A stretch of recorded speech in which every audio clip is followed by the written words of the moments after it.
কালকে কালী পুজো তাই বরণে আগ করতে বসেছি। আমরা তো এটা আগ বলি, তোমরা কে কী বলে একটু কমেন্টে জানাবে। মোটামুটি প্রায় তৈরি হয়ে এসছে, আর একটু বাকি আছে কালার করতে। খালি এইগুলো কালার করলে হয়ে যাবে, বাদ বাকি সব হয়ে গেছে।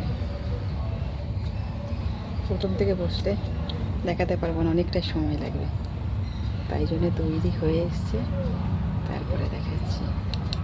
আর তখন হাতে তো রং ভর্তি হয়েছিল, আটার ভর্তি হয়েছিল, ওই জন্য তখন আর ফোনটা ধরতে পারছিলাম না। এখন অনেকটা হয়ে গেছে, হাতটা প্রায় শুকনো হয়ে এসছে, সেই জন্যে এবার ক্যামেরাটা করেছি। সবাই একটু কেমন কমেন্টে জানাবে কেমন হয়েছে।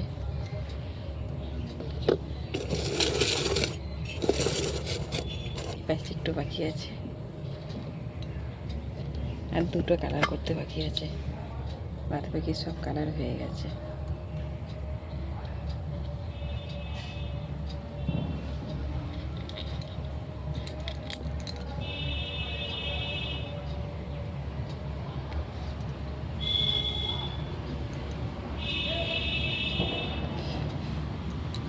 মশা কামড়াচ্ছে, ঘরের মধ্যে প্রচুর মশা চলে এসছে। এটা করছি, সবাই একটু কমেন্টে জানাবে কেমন হয়েছে। হাতে পুরো কালার ভর্তি হয়ে গেছে।